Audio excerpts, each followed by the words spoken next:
Bonjour à tous et bienvenue dans cette vidéo dans laquelle je vais vous montrer comment remplir votre formulaire de demande de visa en ligne. Donc, une fois que tu as créé ton compte et que tu as atterri sur cette interface, voilà. Donc, je vais là te montrer ce qu'il faut faire. Euh, donc, à ce niveau, au niveau des informations de base, il faut préciser la langue. Donc, la langue dans laquelle tu souhaites communiquer avec l'État belge. Donc, ça peut être le français, le néerlandais ou l'allemand. Parce que ce sont les trois langues officielles de la Belgique.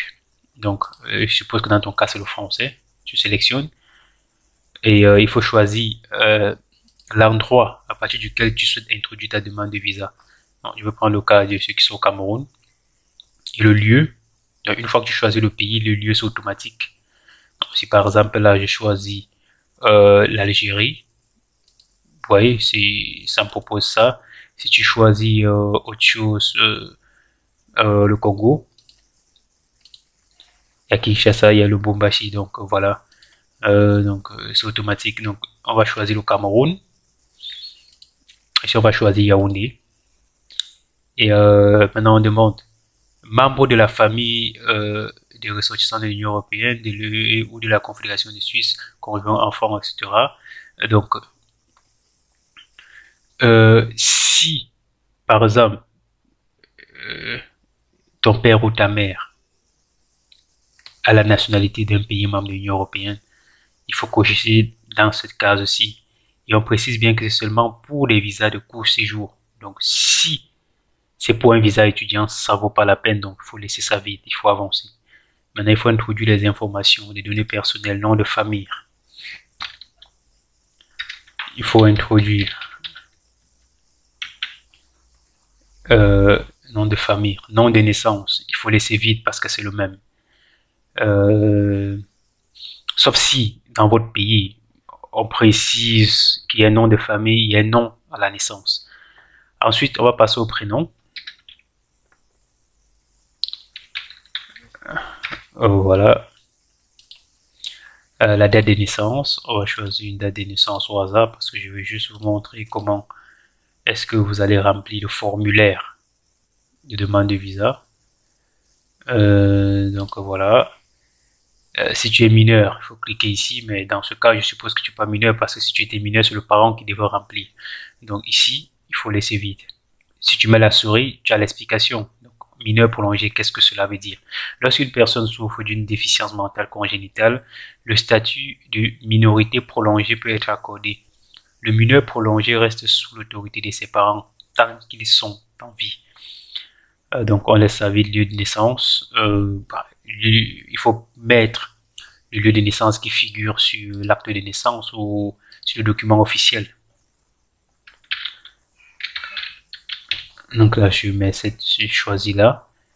Pays de naissance. Pour le pays de naissance, c'est dans la liste forcément. La nationalité, il faut mettre votre nationalité.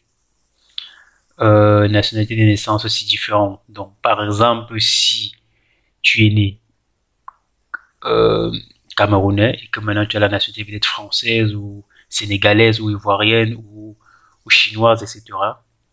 Il faudrait préciser en haut, ici, la nationalité actuelle et en bas, la nationalité de naissance si c'est différent. En plus de sexe, l'état civil, célibataire ou marié, ça dépend de vous. Numéro national d'identité, donc ça c'est le numéro qui figure sur ta carte nationale d'identité. C'est ça qu'il faut mentionner là-bas. Maintenant, ceux qui n'ont pas, vous pouvez toujours introduire votre numéro de passeport. Je crois qu'à mon avis, ça va passer. Donc là, on dit que le numéro d'identité nationale est un numéro unique qui vous est attribué par vos autorités. Donc, en principe, c'est le numéro de votre carte d'identité. Mais si vous n'avez pas de carte, je suppose que vous en avez une, vous pouvez introduire le numéro de votre passeport. Donc, on va mettre le numéro de la carte d'identité. Voilà. Vous pouvez ajouter une autre nationalité si vous en avez. Donc, si vous avez la double, la triple nationalité. Mais je suppose que ça vous concerne pas en tant qu'étudiant, tu n'as pas besoin de ça, donc tu laisses pas sur place. Document de voyage, type de document. C'est un passeport ordinaire. Le numéro du document. Dans la manière, il faut mettre le numéro de votre passeport. On suppose que c'est ça. Donc, j'invente. Date de naissance. Date de délivrance, autant pour moi. Il faut préciser la date. Ça peut être le 7 juin 2020. Et la date d'expiration. On suppose que c'est tous les 5 ans. Voilà.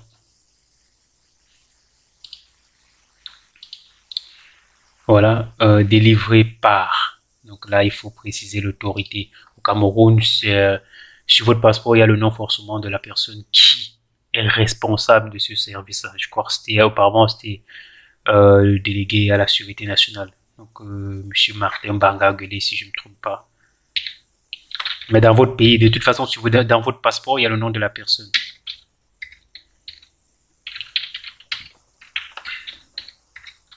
Désolé si j'écris ici, c'est pas l'orthographe exacte, c'est juste pour vous montrer comment faire, payer des délivrances. Cameroun, pour ceux qui sont au Cameroun. Ensuite, le domicile, rue. Bon, on sait qu'au Cameroun, forcément, il n'y a pas cette nomenclature-là qui permet de nommer les rues comme à l'étranger. Dans rue, tu peux mettre le nom de ton quartier, ça peut être Obili. Le numéro, tu peux laisser vide. Code postal, tu laisses vide. Ville, tu mets Yaoundé. Donc, je disais que ici, il faut mettre Yaoundé. Ensuite, choisir le pays. Dans ce cas, c'est le Cameroun. Il faut introduire un numéro de téléphone ou un numéro de téléphone mobile. Donc, c'est mieux le mobile. Plus 237 677 29 01 25. Qu'est-ce qu'on dit? Donc, toujours passer sa souris sur le cercle bleu avec le point d'interrogation à l'intérieur pour voir ce qu'il propose. Veuillez fournir votre numéro de GSM ou mobile. Le GSM ou mobile, ça veut dire tout simplement le téléphone, le numéro de téléphone portable. Ensuite, il faut introduire son adresse email. Donc là, on va introduire l'adresse mail @gmail.com. Maintenant, la profession actuelle. Pour ceux qui sont aux études, ils vont tout simplement mettre étudiant. Pour ceux qui travaillent, ils vont mettre employé dans le secteur privé. Pour ceux qui sont enseignants, donc vous voyez, vous pouvez choisir dans la liste des professions qui sont là. Donc voilà, on prend le cas des étudiants. Une fois que tu mets étudiant, il faut choisir. On demande ici le nom de l'établissement en question. Donc pour ceux qui sont établis, ils peuvent mettre université des Yaoundé 1 par exemple. Introduire l'adresse. Donc je pense que sur un document il peut avoir l'adresse, mais si vous n'avez pas, vous pouvez mettre la localisation, où est-ce que c'est situé dans la ville de Yaoundé. Bon, on peut mettre Ngoakile. J'espère que l'orthographe, je ne vais pas l'écorcher.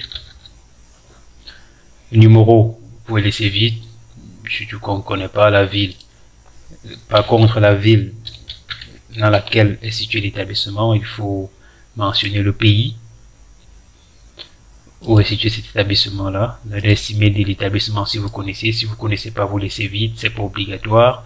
Le numéro de téléphone, donc je tenais à préciser où vous voyez des astérisques ou des étoiles. Ces cases sont obligatoires, donc il faut obligatoirement remplir ces cases-là. Maintenant, s'il n'y a pas, comme par exemple sur email, téléphone, ça peut rester vide, il n'y a pas de problème. Maintenant, information du voyageur. Type de demande de visa. Pour les études, c'est toujours le long séjour. Ensuite, objets principaux du voyage.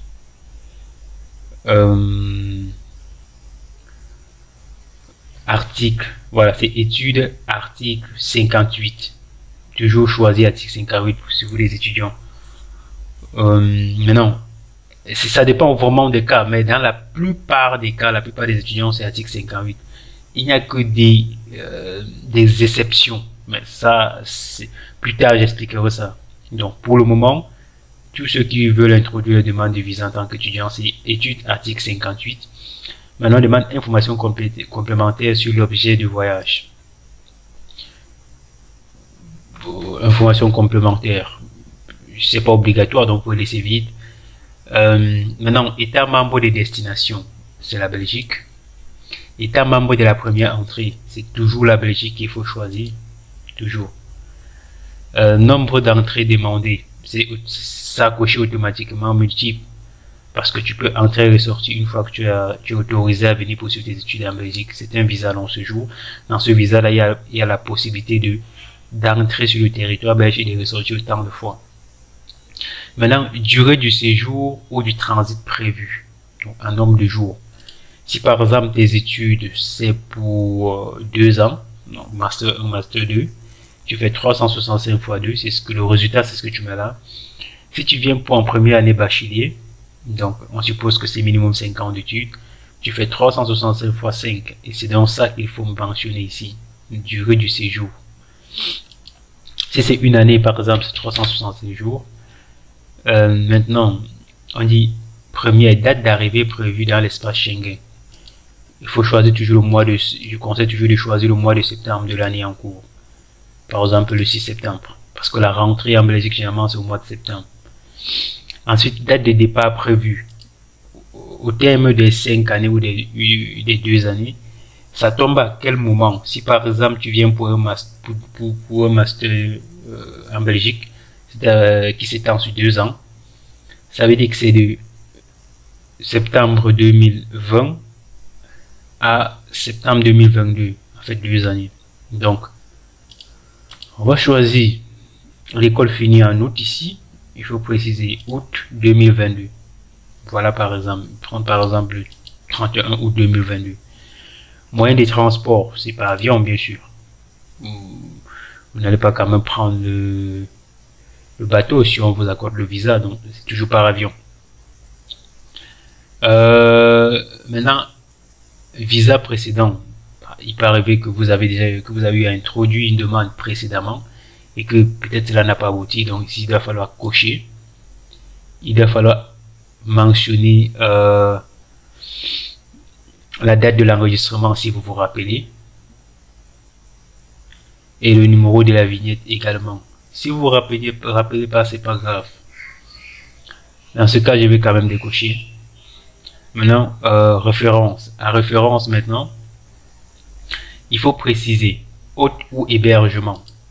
Il faut choisir personne. Juste pour parce que si vous mettez même hébergement temporaire, on va vous demander un nom, une adresse email.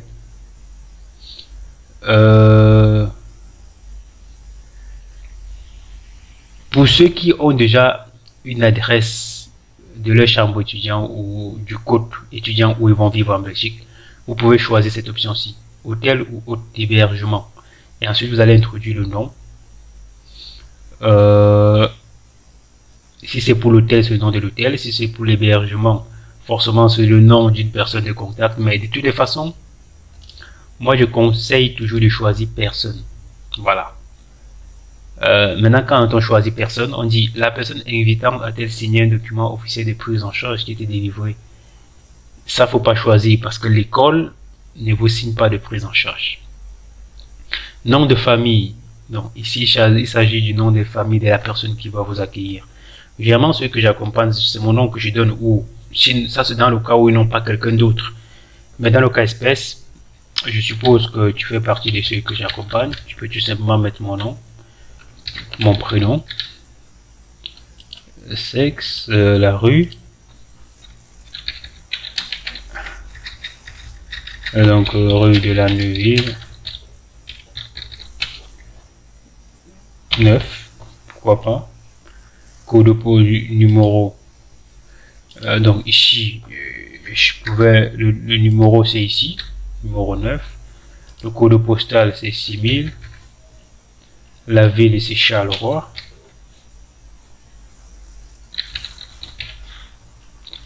Le pays, c'est la Belgique, bien sûr.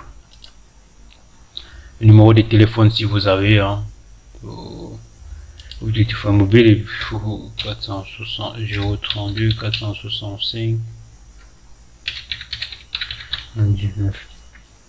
Maintenant, organisation invitante. Dans ce cas-ci, ça concerne l'école. Parce que c'est l'école qui te donne une invitation à venir poursuivre des études au sein de ces locaux. Donc, voilà. Ici, il faut choisir le type école. Si c'est une entreprise, pour ceux qui ont eu un contrat et qui viennent travailler. Mais en tant qu'étudiant, c'est une école. On va donc demander le numéro de l'organisation. Si vous n'avez pas, c'est pas grave, faut laisser vide.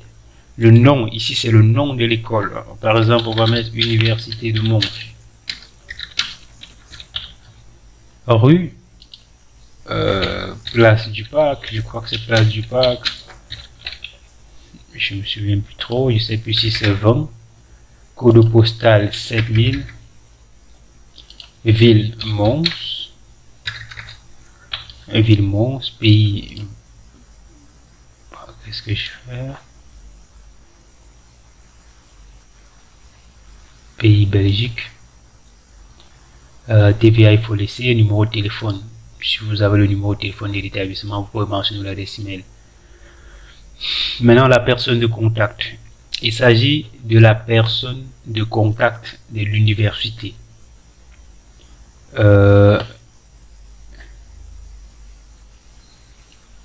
Donc, il faut mettre, par exemple, à l'université de Mons, la responsable du service des admissions, c'est Madame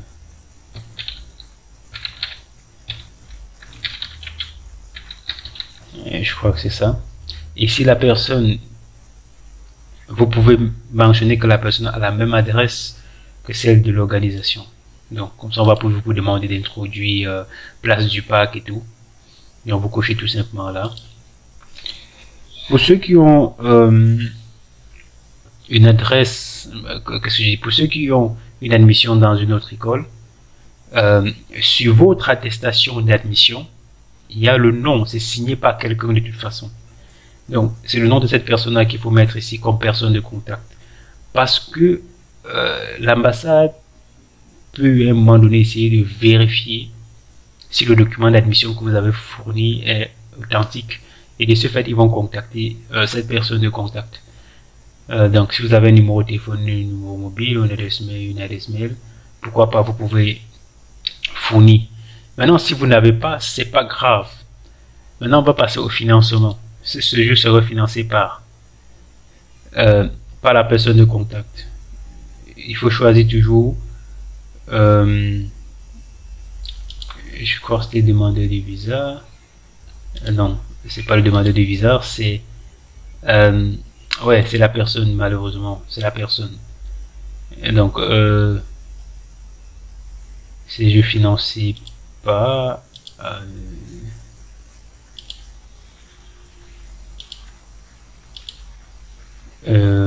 ah voilà, malheureusement mon truc n'avait pas défilé jusqu'au bout. Donc lorsque vous cochez, comme pour le constater, c'était autre. Il faut cliquer autre pour tous ceux qui ont un garant. Il faut choisir autre à préciser. Maintenant autre, vous allez cliquer sur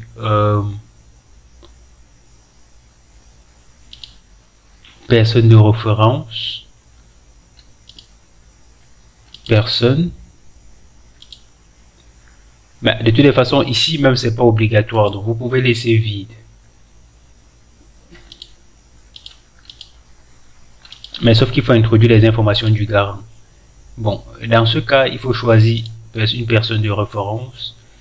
On demande si la personne invitante suffit ou non.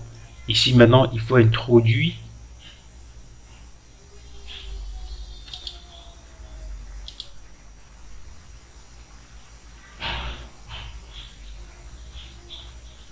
voilà, on dit la personne invitante a-t-elle signé un document officiel de prise en charge qui a été validé par les autorités du pays d'accueil. Dans ce cas, Dans ce cas-ci, je crois que c'est l'option qu'il fallait choisir. Il fallait tout simplement ici au niveau du financement du séjour cocher la personne invitante, que la personne invitante a signé une prise en charge. Donc maintenant ici il faut mettre ça, le numéro d'identité de la personne. Ça peut figurer sur sa carte de séjour, sur sa carte d'identité, sur son passeport, son nom de famille, son prénom, la date et lieu de naissance de votre garant, sa nationalité, le sexe, la rue, son adresse, le lien de parenté. Donc vous pouvez donc ici il faut choisir apparenté 3e degré, sans lien de parenté, tuteur, concubine, apparenté. Je conseille toujours de choisir apparenté. Sa profession, qu'est-ce qu'il fait, et vous allez trouver ça ici. Profession médicale, ça dépend. S'il est aide-soignant, s'il est médecin, s'il est infirmier. Donc voilà. Son numéro de téléphone mobile, son adresse mail. Et une fois que c'est fait, vous allez venir sur soumettre ma demande. Moi, je ne vais pas soumettre la demande parce que je faisais cette vidéo juste pour vous expliquer comment remplir votre demande en ligne. Donc, n'hésitez pas, si vous avez des questions, à me poser en commentaire parce que je dois répondre aux questions qu'on me posera en commentaire. Donc, n'hésitez pas.